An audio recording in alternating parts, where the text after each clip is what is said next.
to you both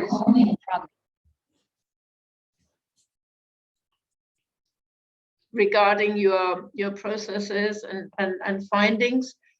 I mean, the other thing I found very interesting about your presentations and the previous ones is, of course, how we can also use some of our everyday knowledge to help us with certain problems when making art, like your brother-in-law's suggestion of the microwave. I don't know whether you tried that, Jacqueline, and but also, you know, the like Rosalind's eucalyptus spray or Andrew's barrier cream, those kind of things. And Mara, I think you were using a coffee grinder, or yeah, that was very Italian of me, I know.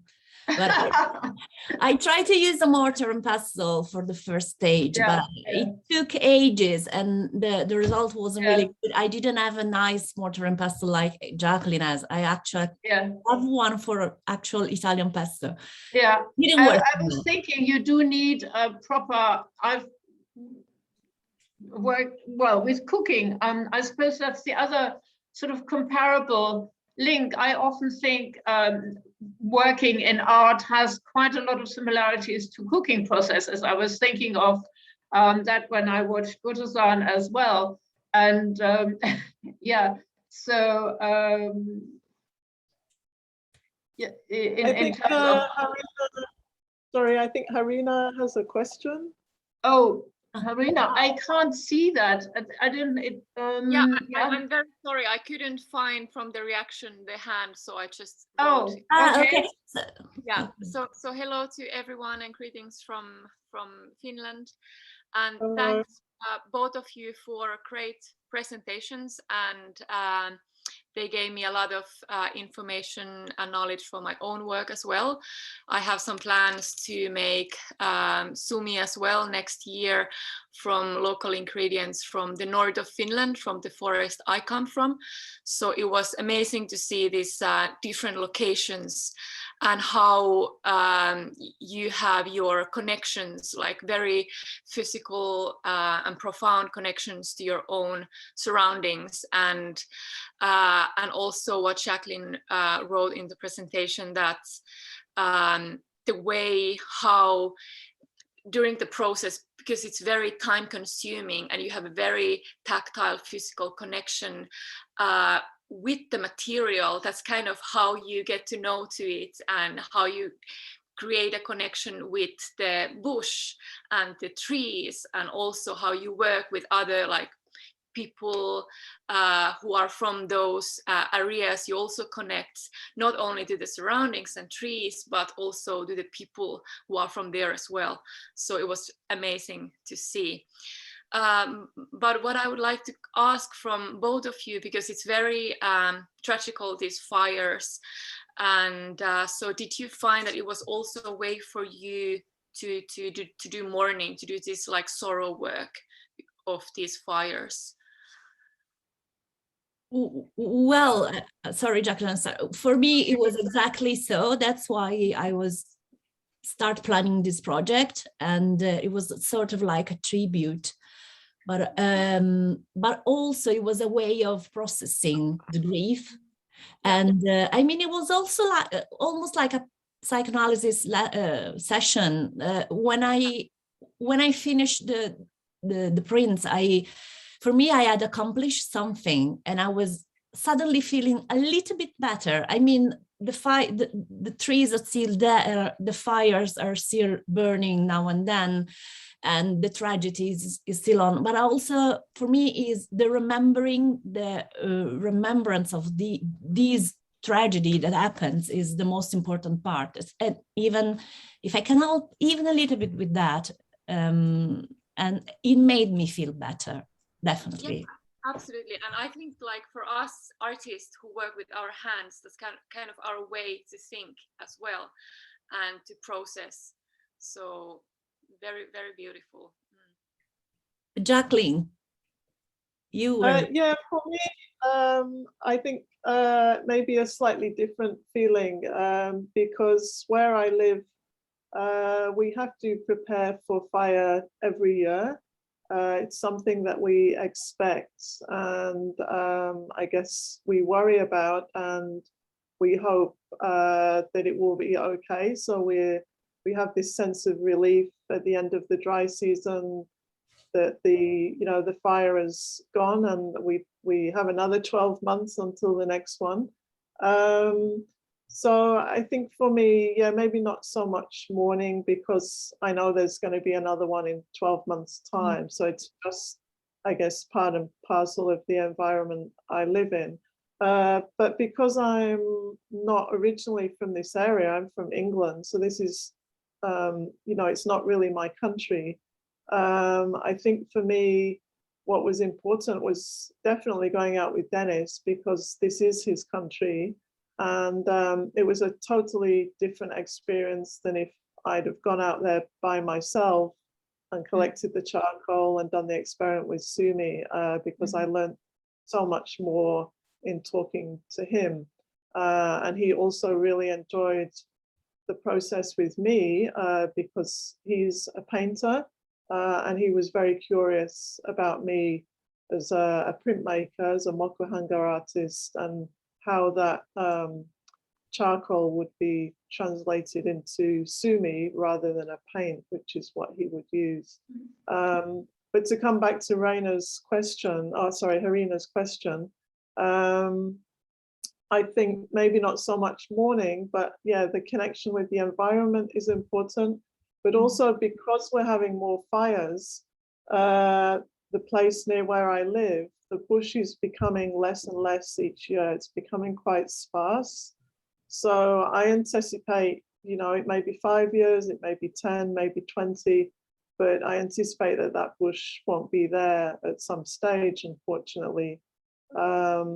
So I guess making this work with the Sumi that I've created from the bush has, as I said in the video, a kind of resonance for me, that I didn't really set out to do that. It's just kind of how it's come about. Yeah. Really, yeah, really interesting, that combination of sort of environmental awareness, astuteness, and local knowledge. I think in that sense, what you've both been doing is also maybe a model for other people, where maybe the access is not as direct, but also working maybe with somebody local who has that knowledge. It's a little research project. Sorry, I'm always thinking in terms of research projects. But very nice. Yeah. Okay. So we, Harina, has that answered your question? Yes. Thank you. Yeah, very much. I think so. Yeah, and thanks for your question. I think that's also very pertinent. Yeah. So we've got at the moment Dula and Faith. Yeah. Okay. I don't know who was first. Shall we have Faith, because we haven't heard from Faith? Sorry, Dula. Nope.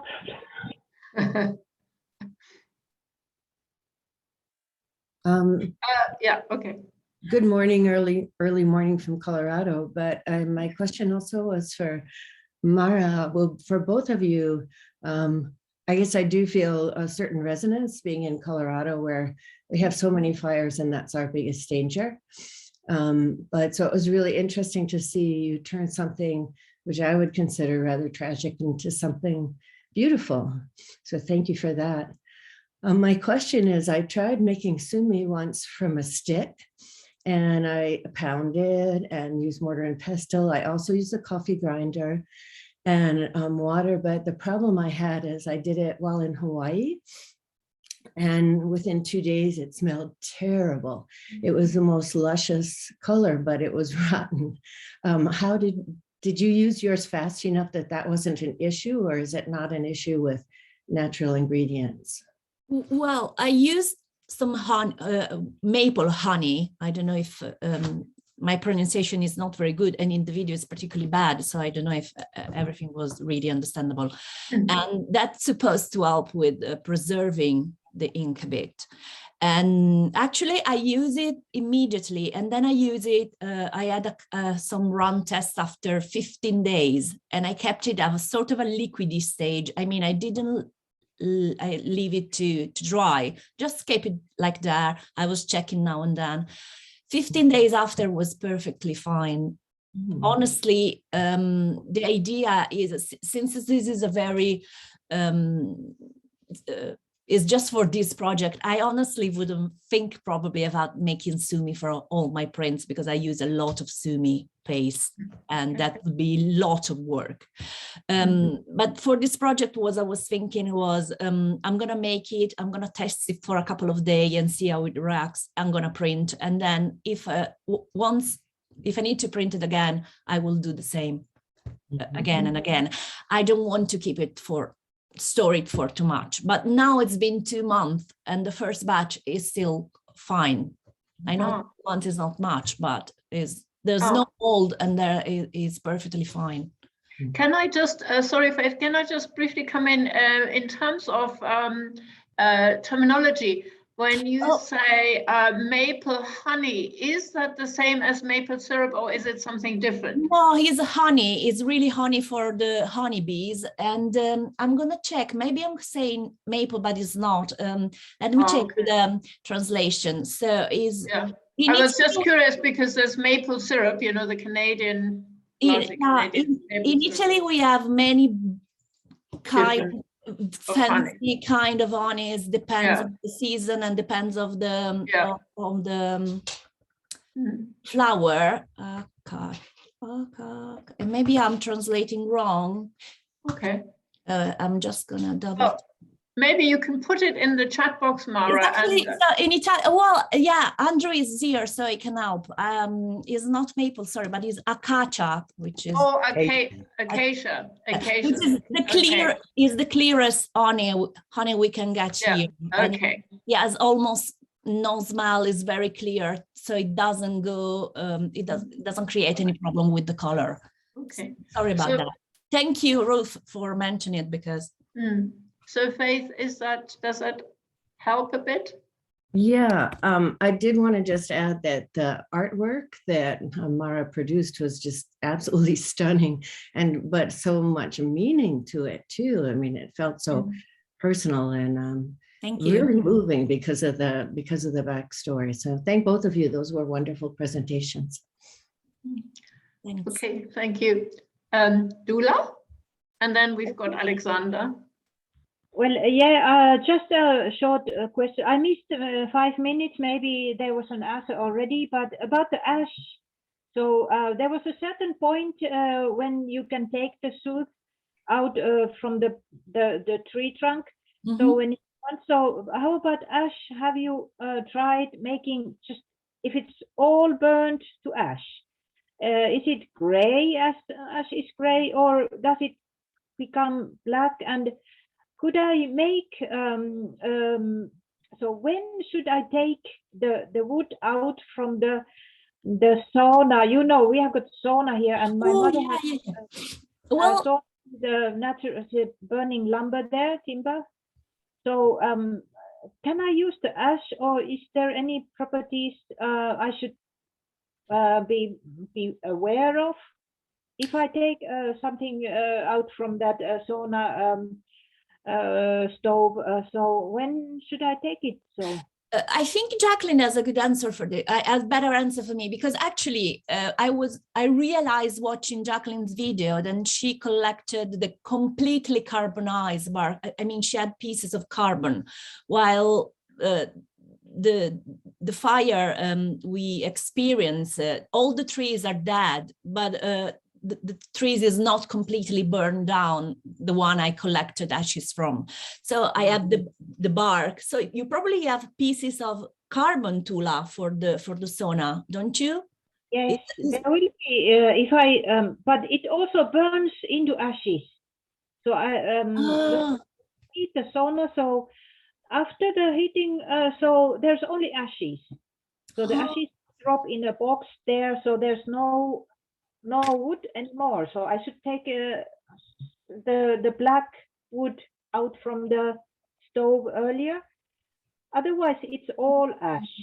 Yeah, because ashes is gray. Yeah, maybe you could try. You have not tried it. Yeah, a little bit. Well, I was lucky that way because I didn't have to do that part. But I wish I didn't have to do that part. I will be the first one in the world to do Sumi from ashes. We actually wanted, me and Jacqueline were looking forward to your demonstration as well about making your sauna Sumi, but you had already so much work to do I for this. try later. Maybe next time. Next conference. Thank you. Okay, Thank you. Dula. thanks, Dula and Mara. Alexander? Hi. So I would like to ask you guys, because there's some kind of problem. Is this a Sumi? No. Because the recipe you use reminds me of the recipe of the watercolor. Yes, it's not waterproof. And is this a Sumi, or is this a watercolor out of ashes? I'm just asking because maybe I don't know what the Sumi is. I don't know. Well, if I may say, I'm sure both me and Jacqueline are not pretending to be No. giving I'm any sorry. insight on how Sumi is made, because there's the Japanese people for that, and people in Nara has all the insight in the world. It was sort of like trying to connect with the place we live in, and actually we call it Sumi probably especially for this conference. And of course it's not Sumi. I mean, in my case is watercolor, as you correctly say, made from soot. And as I already said, I would never use it for any of my other prints, because there are Sumi already made, which is great. I use the same Sumi paste Goto-san used. I think it was like trying to engaging with what I can use at the moment and trying to processing. Yeah, because I mean, in my case, I don't want to speak for Jacqueline. We had a little bit of a discussion though about we don't want to sound like, oh, we're making our Sumi, because of course we know is not that, but we wanted to share a sort of communal experience we have. And also I think it's worth noting that me and Jacqueline didn't talk to each other about this project, and it was actually Ralph that mentioned to me that Jacqueline was working to something similar, and he thought about having this demonstration. And I think it is interesting that we were working on two very separate country and continent, something very similar in our own way. And but no, Alexander, is not Sumi. And I know I said I call my video making my own Sumi, but you know, it's yeah, but if I made my own washi paper, I would say making my own washi, but I would know that it wouldn't be. No, it's not. Please, no offense, Mara. No, I'm not offended. I just found out that you tried maybe try to avoid this kind of animal ingredients and in the process of making fusing some natural pigments. Yeah. So the fact is, I don't think that if I had put Nikawa in that would have made it. I mean, it still would not have been Sumi, because Sumi is complicated, is long process. Probably the suit I collected is not the suit, the most suitable pigment to use. So I don't think that the Arabic gum makes much difference. And I honestly, many bunnies died in these fires already. So I wanted to keep it like animal friendly, at least at this stage. Yeah, but Jacqueline, I think you maybe want to add something to what I'm saying, please. And no, I think everything you've said, Mara, is spot on. I feel exactly the same. For us, this was a kind of project out of our environment, and also with the conference came up, it seemed quite appropriate to be doing it at that time. But I think the question also that you put is also very interesting, because I was also reading recently I think Indian ink, I was comparing the difference between Indian ink and Sumi.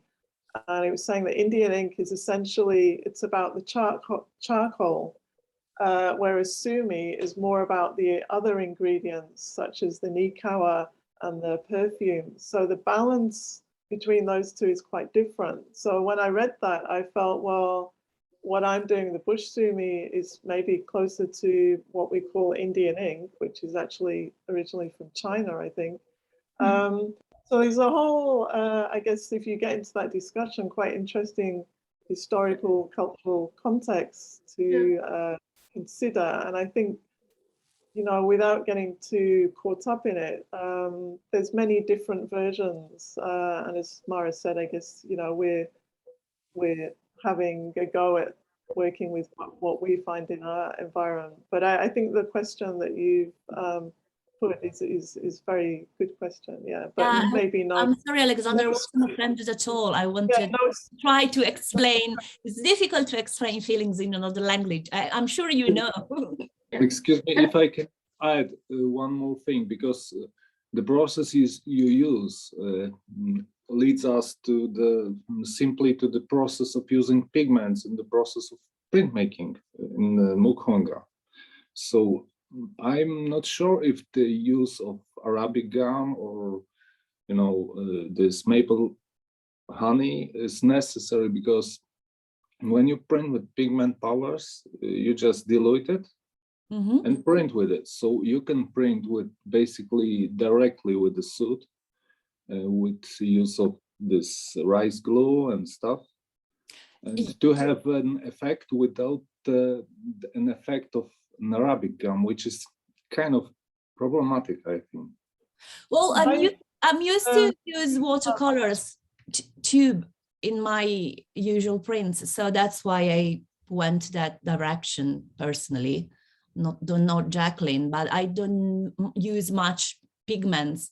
I prefer to use watercolors. So I thought, what would be easier to print, or well, not easy, but something I know already, and so that's why I went that direction. Jacqueline, did you want to?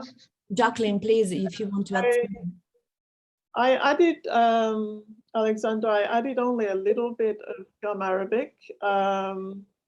I think previously I've used ochres. So I've used the yellow ochre and the red ochres for printing mokuhanga a number of years ago.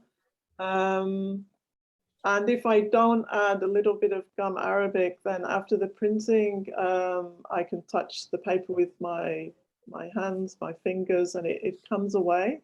So the gum arabic does act somewhat as a binder, but I was kind of on the same kind of track that you're thinking, I guess. If I cannot use it, or if I don't have to use it, that would be good.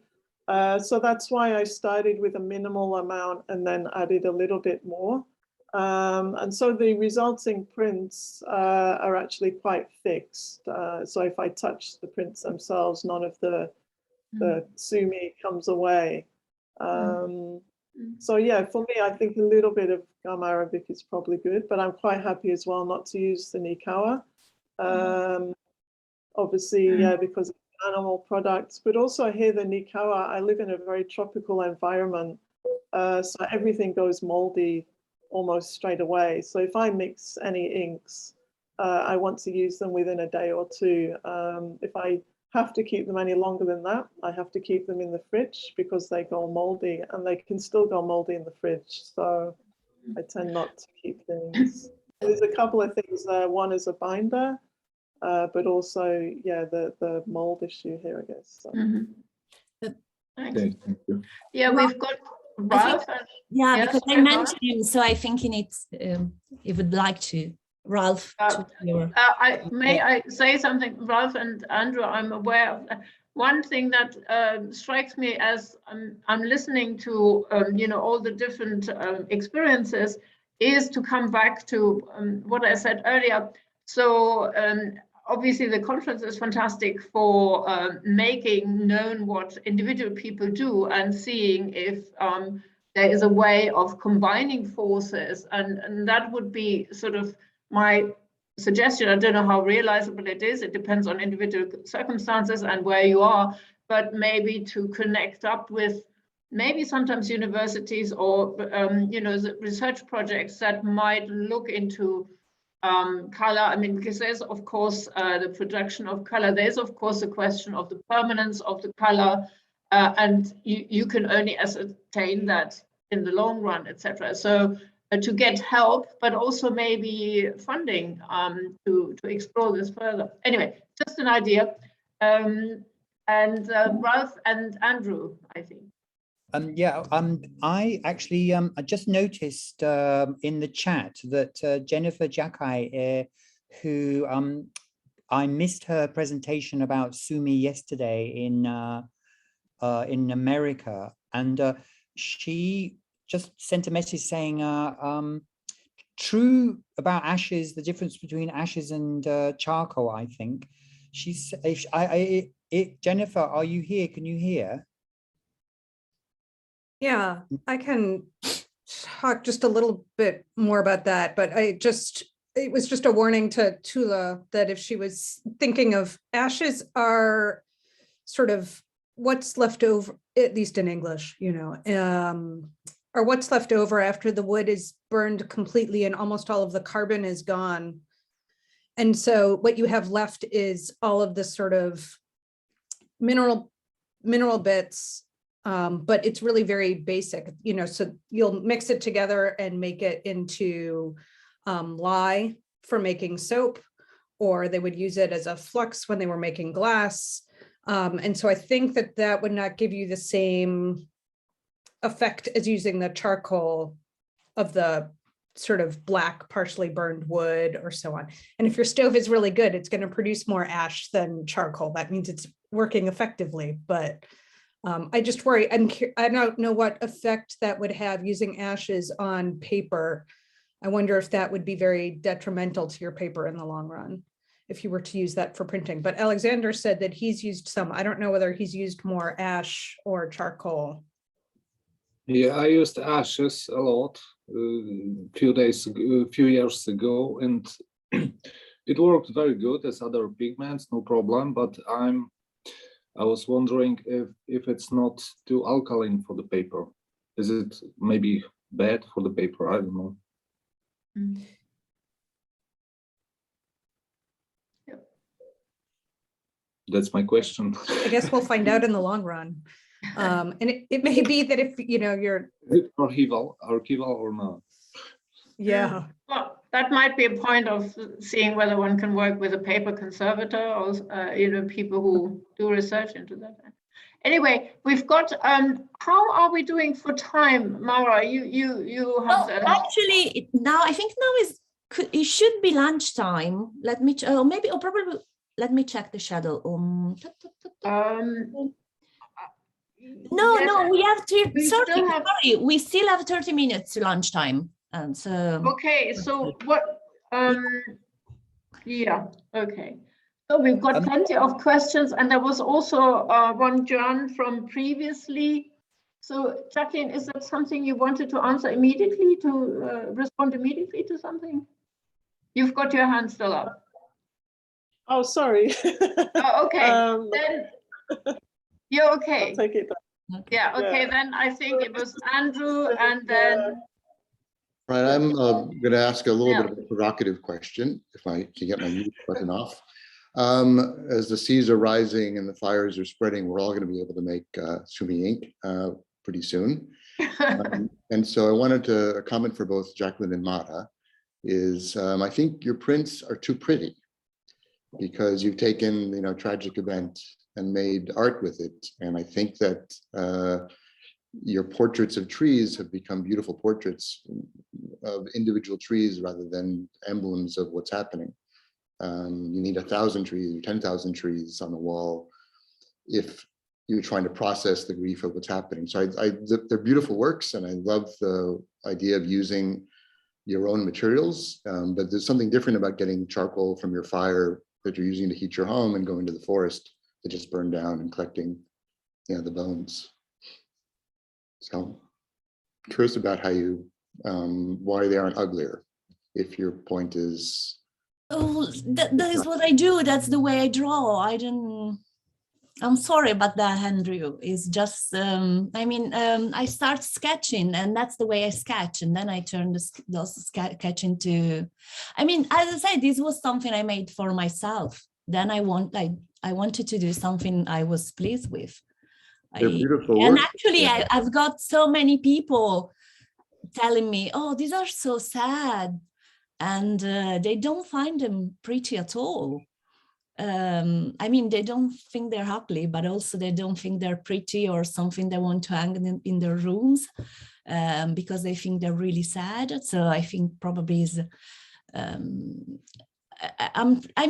art is not universal, and it's just the way I work. So I couldn't not, that's how I see them, and that's how I want them to want to portrait them. So, but I hope you won't have to make some sketches yourself. About that, I sincerely hope there won't be the case, but if so, I will look forward to seeing yours. And maybe I'm sure there will be more dramatic and more. No, I love your work. I just struck by the aspect of whether we should be also environmentalists instead of just artists. And well, but I started working with Mokwanga because the environment. I was working with Intaglio, and I didn't want to work with toxic acids and oil basing and acids anymore. So. I'm just interrupting. Andrew, you have to make your Baren sadder as well, because there are, the fallen bamboo leaves. Yeah. Well, I would also, but I find that the question for me in what you're saying, Andrew. So first of all, I think one can be both environmentalist and an artist. And in fact, I knew at some point I was going to quote the new materialist philosopher Timothy Morton, who has written a nice book which has the title. He's written lots of books, but this last one or more recent one is called "All Art Is Ecological." So his argument there is that what art can put us in touch with is the differences, or rather make us aware of the mutuality between the non-human and the human. So I think this is very positive, but obviously the implications for that are then for artists to realize. And so from your question, what comes out for me is, what would it mean to take this making of Sumi even more seriously, rather than only the making? Only, I put that in quotation marks because we know it's very, very hard working too. But what would that mean to carry this making of the material, the ink, from this fossilized, from this traumatic event? How would that be realized visually, aesthetically, if it wasn't through drawing? In a way, that's one response, but could there be other responses? I don't know whether I'm making sense, but that is the question that I hear sort of from what you were saying. Okay. Oh, we've got Nell and then Maria. Yeah, sorry, Maria was there earlier as well. Sorry, Jacqueline, did you want to respond? You're muted. No, I was just quickly responding to Andrew, but if Nell and Maria have a question, I'll just quickly answer you, Andrew. So I think that's a really good thing to think about. I guess it's a kind of strange feeling, but after a fire is finished, usually the next morning, it is actually quite beautiful. And the kind of the smokiness and the quietness of that after fire feeling, if you like, post fire feeling, there is a kind of beauty in that devastation, which, I have to be careful to say that because people lose their homes in this country in very tragic circumstances with fires. But maybe that's my visual response when I come out to see the bush the next morning after we've had a fire. That's what I'm responding to, and that's like I say, there is some element of beauty in that. So. All right, over to Maria and Nell. I think Nell was also. Nell? Yes, yes, hello. Hello, I want to say something about the discussion first. I like very much the discussion, and I think as artists, we always are with our materials philosophical, and no matter where the materials come from, but of course now there is an ecological thinking around the world which is necessary, and I really was touched also by the response of Jacqueline and Mara to the fires. So I think it is very, very touching that they did this with the burnt wood. And the other thing, I want to come back to the question Alexander poses. And he was thinking about the ashes. What could the ashes do to the paper? I think ash is a part of making soap. So I think the ash will eventually deteriorate the paper, I guess. I don't know, but ash is a detergent. It is part of a detergent. So I'm just curious also, making pigments of that, are they white or off-white or anything? So this is again also a question to Alexander. Yeah, because you use ashes basically to boil the Cozzolino while paper making, right? So yeah. I've read it's very alkalic. That's why you boil it in ashes. But I don't know. I'm not a conservator, so. No, me neither. I just had this trouble when printing with ashes a lot, and I was always okay. Am I doing this right? Is it archival? Is it no?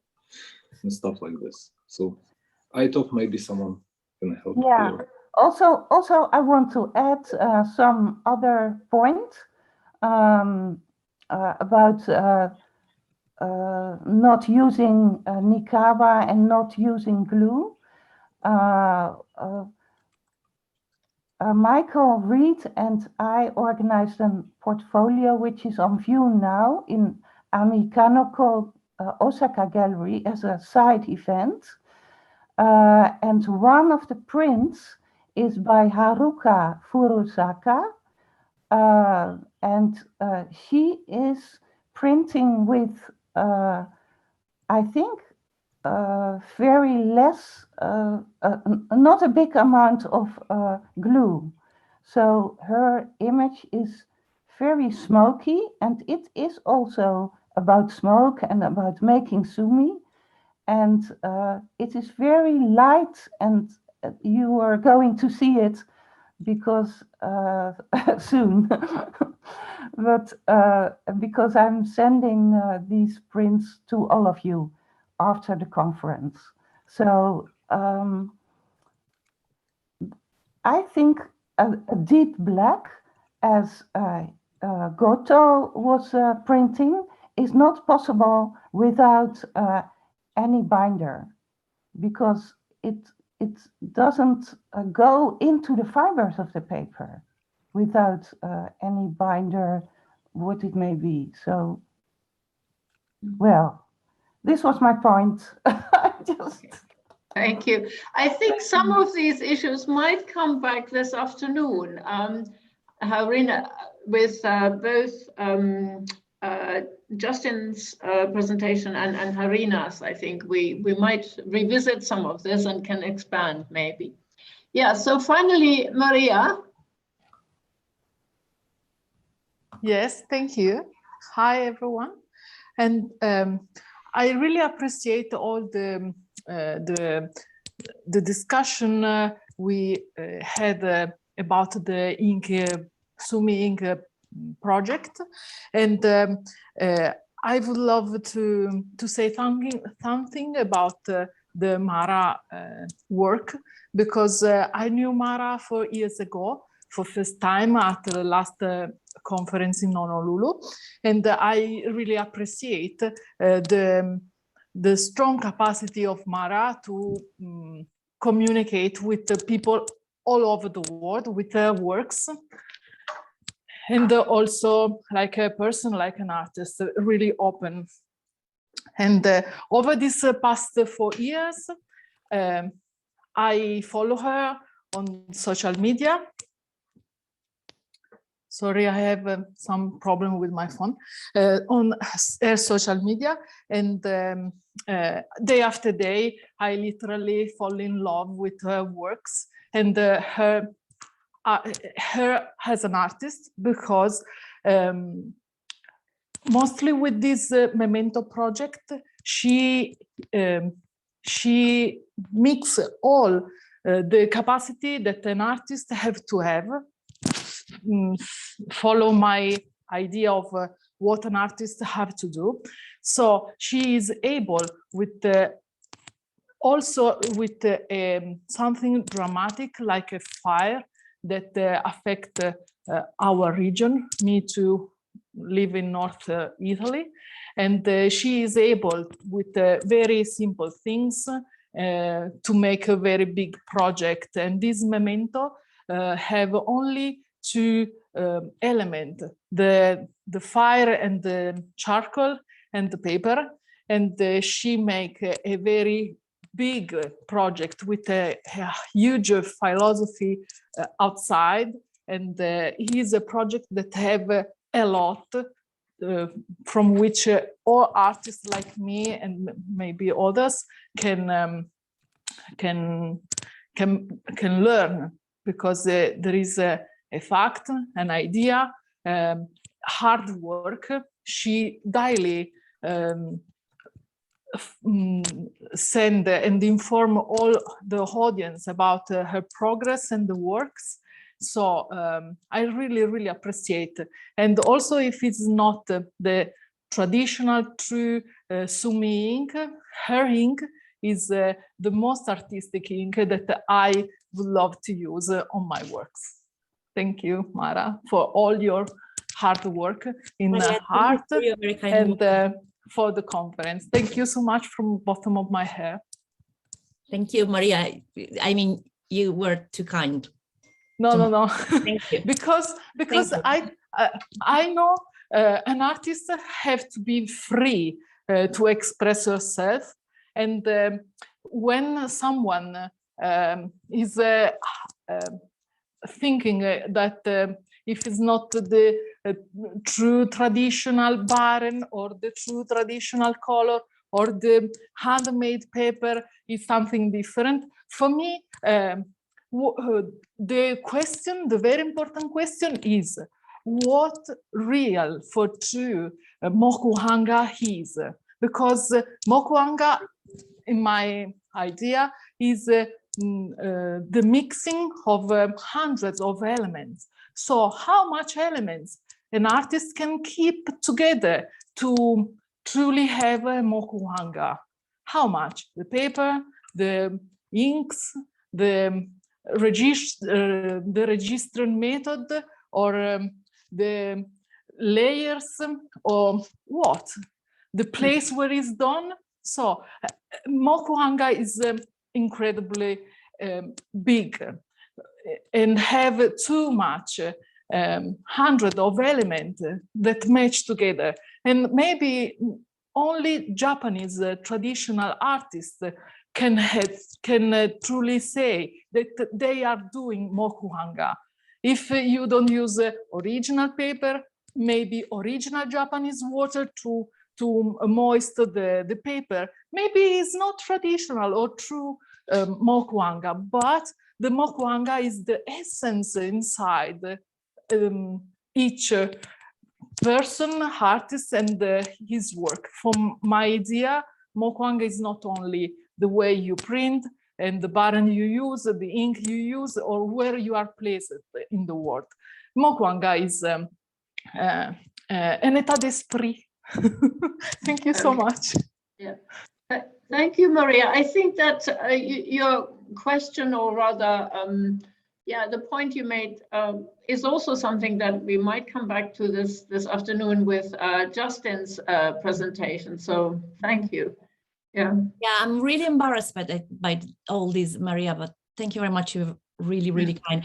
Can I just point a very, very short thing before Ralph said? I honestly didn't intend the work to be pretty. It's just, I didn't intend it to be for an audience. I wasn't thinking about, I read a very interesting note about Wenjin that when we think about the work we're making for thinking about selling the prints or, but I didn't think these prints would have been sellable, and I made them basically for me and to process the grief. But that's just the way I work. Sorry, Ralph. Sorry, I just wanted to say something on a much more prosaic note, which is there's a kind of half an hour break, but the Australians it's very late in Australia, and if you wanted to ask Roz any questions about the Baren, you could chat with her over the next half hour before she turns in, if she's still here, that is. Right. Or Jacqueline, any questions for Jacqueline? Yeah. Mm-hmm. Yeah, any questions for Jacqueline? Yeah. So otherwise, could I ask a question? I had a question from before about yeah, I was just going to call you. I couldn't see you. Yeah, fire away. I really I've enjoyed everything I've seen today. It's been really inspiring. But in particular, Rosalind, I'm wondering how you quantified the number of bumps that would be optimal for your ball bearing baren, which I adore. Kurosaki did mention his baren had 1,025 bumps, but I was wondering if you'd counted the number of bumps that a traditional hon baren makes and gone on that, or how you decided your configuration, please.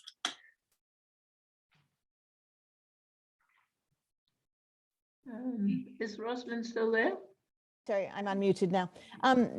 It's really came down to the materials available to me to actually manufacture this. I sourced the Della in acetyl plastic. I have a drill press here in my studio, so I drill all the holes manually myself. I make the entire thing by hand. So it was a combination of choosing the ball size, to the sheets of plastic, to the entire combination of elements. And I have an engineer husband who helped me along the way, sort of a bit of designing. But it really is what materials you can work with to arrive at a combination. There are actually 325 balls in my baren, and there's other barens with smaller ball bearings that will give you a finer surface, and some with larger ball bearings. So it's really just the mechanics of making it by hand myself. Does that answer? Yeah. Yeah, amazing. Yep. And then also in your chart, you quantified the pressure as kind of slight, light, medium, and heavy. Would you be able to talk a little bit more about that, please? I once spent a full week with the Yoshida family, learning just the basic elements of printing. I had Toshi Yoshida as a personal tutor for a week. And so I chose to do an exercise where I carved just a small rectangle, and I decided to see how many different ways I could print that rectangle. And I came up with 80 sustainable variables. everything from solid color to gomazuris. So in my video, I made 5 variables, the paper being one, the amount of nori, the amount of ink, the barren choice, and how much pressure. So I just made it a sort of an assumption: light, medium, heavy pressure, smooth barren, rough, medium, and heavy. So purely through practical application and spending a week just printing this one square and trying to get sustainable repetition, I taught myself basically the elements of printing, and doing notation all the way through, and keeping everything under a controlled environment. So it's just years of practice. You know, I've been practicing for over 30 years. So, you know, and through teaching. You're describing almost a scientific approach. Yes, but through teaching, you quantify your results and you share those experiences. So you keep building on all those experiences. And the carbon paper has been a way to get a very quick reading and results of working with the barren. And you're not worrying about how much ink, how much moisture, you know, the other elements. So just to have the immediacy of carbon paper and your barren, you can test your barrens, you can test the surface of the wood, you can you can read a lot of factors happening with barren and barren pressure with the carbon paper.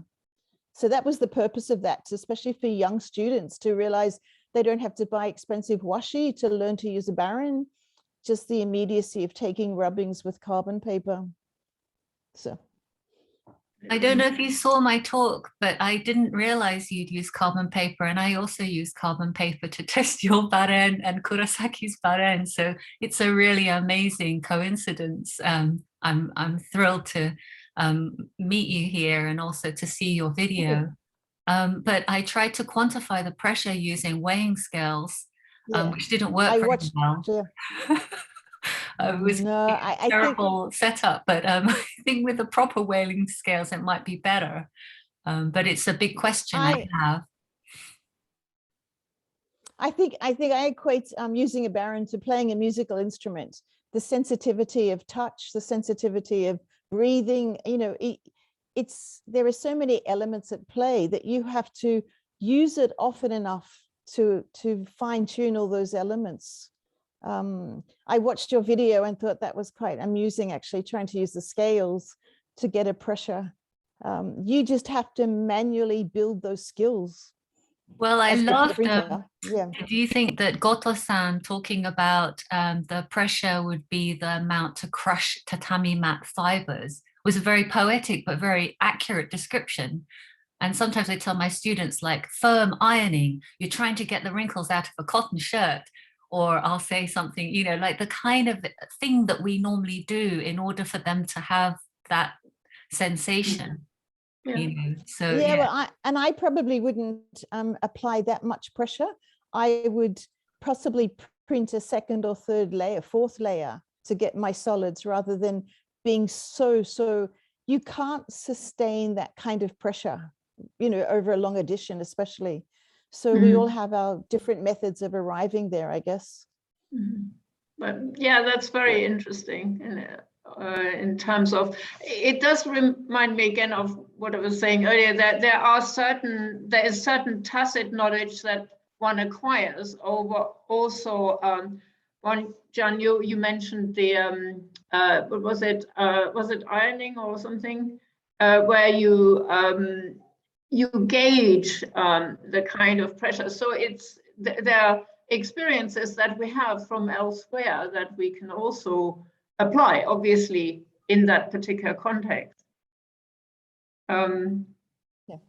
Yeah, and they might, sometimes they're not appropriate, like maybe they don't work, like the weighing, the weights, but in other contexts they do work. Like you were mentioning, using eucalyptus spray that might be originally intended for something else. So yeah, I think that's fascinating. I just want to interrupt because Rosalind, do you know who first used ball bearings to make a baren? Well, I think it was actually myself and a Japanese printer in Tokyo at the time. He's passed away. I can't actually remember his name, but we started developing that in about 1985 in Tokyo, the concept.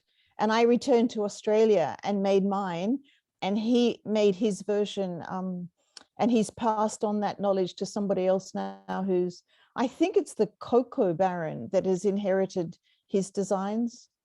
And but you know, I arrived in Australia to teach mokohanga. I could not keep importing the take, the sheaths.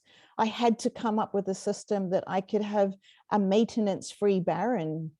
You know, doing workshops all over Australia, and I'm introducing this medium to people. So the baron was a critical device. I mean, it was critical to arrive at something that was as maintenance-free as possible and would give us as close a result as we could to understand and learn about mokohanga.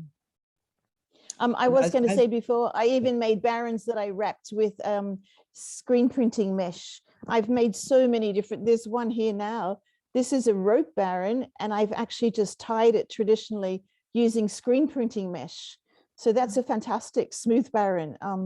You know, I have the Chinese baron, I have the very traditional Chinese baron. I probably have about 40 different barons all up. So my demonstration was more to encourage people to understand whatever baron you've got, it's possible to use in combination, and learn to read the results. And the carbon paper lets you read the pressure of your barons. So it's really just being innovative in a climate and environment where we don't have the traditional materials available to us. Yeah. Fantastic. Fantastic. Yeah. Great. That's really interesting. Yeah. And as I said, I put my email address up in the chat line earlier. So if anybody does have any questions, I'm more than happy to respond via email if that helps, you know, down the track. Things like maintenance, things like understanding, you know, repairs. The other thing I wanted to add, in Australia, we often use tea tree oil, a drop of tea tree oil in the water. It helps prevent mold in the papers. It's just a healthier, you know, anti-mold agent that we have so much access to anyway, but it's just a useful tip in warm, humid environment to use the tea tree oil. Yeah. Fantastic. Yeah, great. So thank you. That's great. Okay. So where are we now in terms of time? Ruth, yeah.